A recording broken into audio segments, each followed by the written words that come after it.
Father Walter and your brother priests and our two deacons, my colleagues from the office and our colleagues in the schools. It's great to be here with you.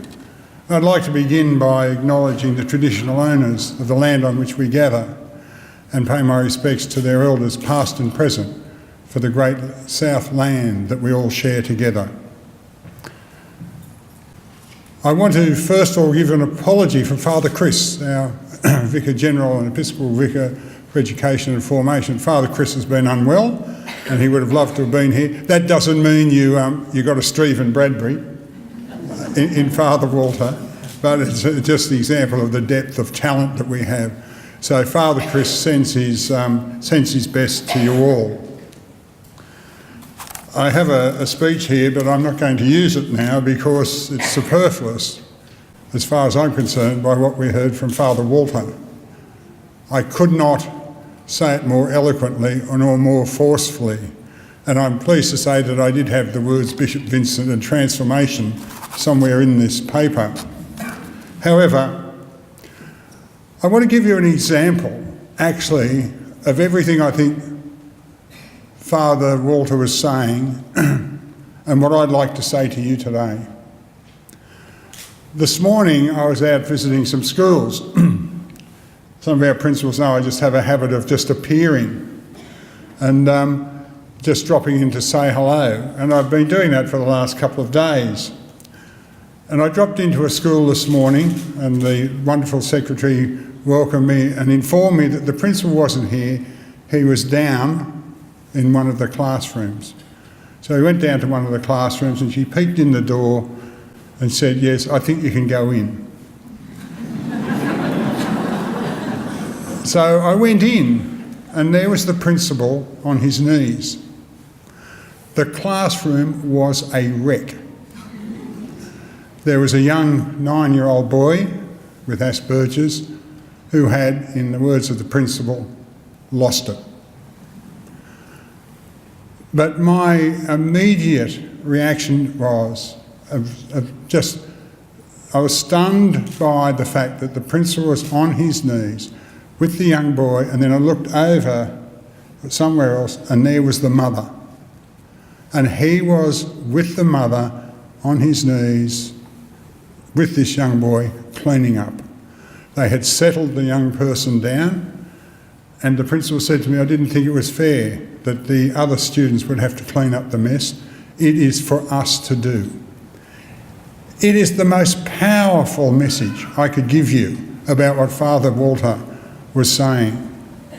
That deep compassion, that deep care, and going the extra mile and doing something different.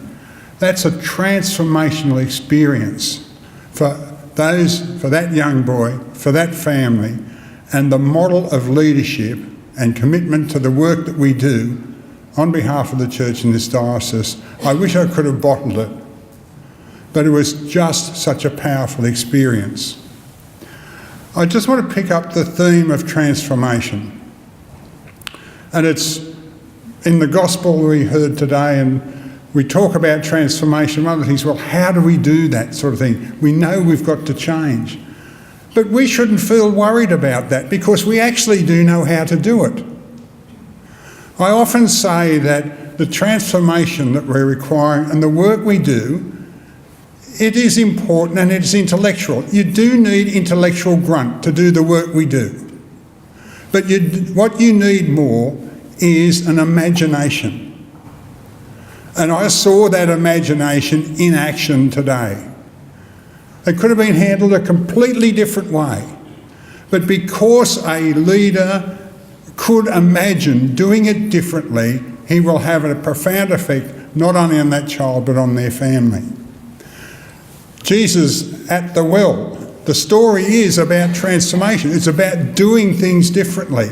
We need to look no further than the Gospels, which call us to be transformational. Every one of the parables is about thinking differently.